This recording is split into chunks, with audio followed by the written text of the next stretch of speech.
আলহামদুলিল্লাহ, এই যে আজকে দুপুরের জন্য আমার রান্না কমপ্লিট হয়ে গেল। আজকে দুপুরে আমি কি রান্না করলাম, এই যে কলা গাছের থোড় আলু দিয়ে কই মাছ দিয়ে ঝোল, খেতেও অসাধারণ স্বাদ। কার কার পছন্দ কলা গাছের থোড়? আমার তো খেতে খুব ভালোই লাগে।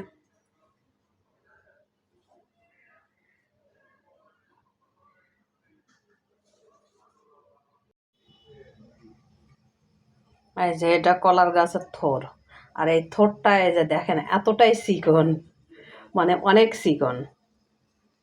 এটা তরকারি কলার থোড়, মানে কাঁচা কলার থোড়, কিন্তু অনেক চিকন। অনেক চিকন হোক কিন্তু নরম আছে, অনেক নরম থোড়টা, মানে এই যে কাটতেও অনেক সুন্দর হচ্ছে। এই যে এর মাঝে আর কোনো ফেল দেওয়ার দরকার নেই। এই যে এরকম গোল গোল করে আমি কেটে নিয়েছি। এই কলা গাছের থোড় দিয়ে কই মাছ দিয়ে ঝোল রান্না করব।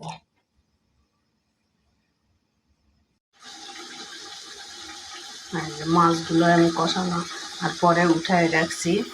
আর এই যে মাছ কষানোর পরে যে ঝোলটা থাকে, এখানে মানে যে কোনো তরকারি দিয়ে কষালে তরকারির স্বাদটা অনেক ভালো হয়।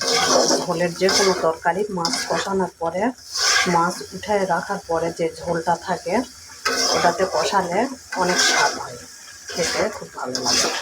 এই যে মাছগুলো সব উঠায় রেখে মাছের যে ঝোলটা ছিল সেখানে আমি এই যে থোড় আর আলু একসঙ্গে দিয়েছি, দিয়ে থোড় আর আলু দিয়ে কষাই দিয়েছি। কষানোর পরে এখানে আমি ঝোল দিয়ে দেবো।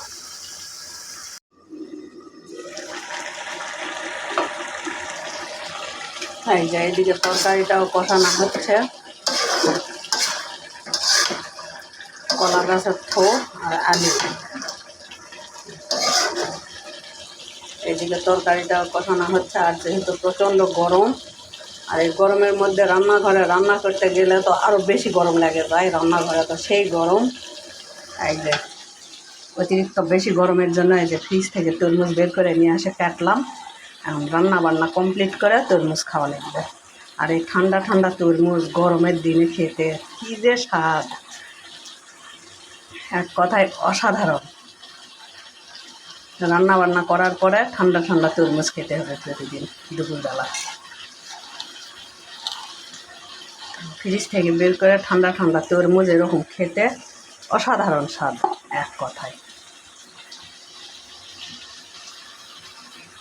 নওগাঁ শহরে কি ভালো ভালো তরমুজ পাওয়া যায় না। এই যে তরমুজ কেমন সাদা সাদা, যতগুলো তরমুজ নিয়ে আসছি একটা তরমুজও ভালো পাইনি। সমস্ত তরমুজ প্রতিদিনই তরমুজ নিয়ে আসছি, প্রতিদিনই একই রকম সাদা সাদা।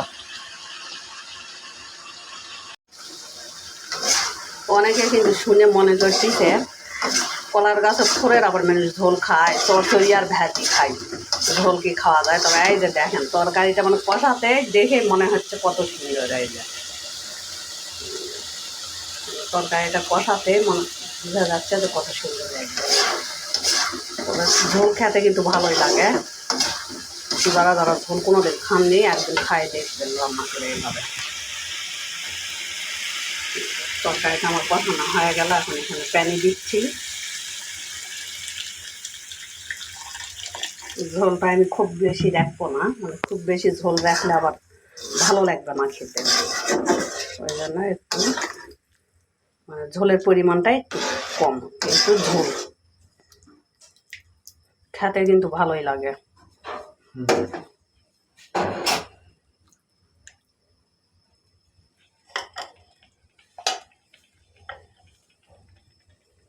এই যে ঝোল দিয়ে দেওয়ার পরে এখন মাছগুলো দিয়ে দিচ্ছি।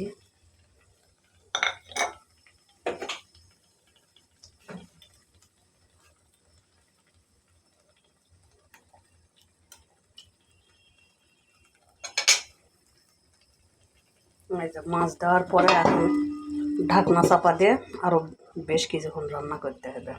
ঝোলটা যখন ঘন হয়ে যাবে তখন রেডি হয়ে যাবে। আলহামদুলিল্লাহ, এই যে আজকে দুপুরের জন্য আমার রান্না কমপ্লিট হয়ে গেল। আজকে দুপুরে আমি কি রান্না করলাম, এই যে কলা গাছের থোড় আলু দিয়ে কই মাছ দিয়ে ঝোল, খেতেও অসাধারণ স্বাদ। কার কার পছন্দ কলা গাছের থোড়? আমার তো খেতে খুব ভালোই লাগে।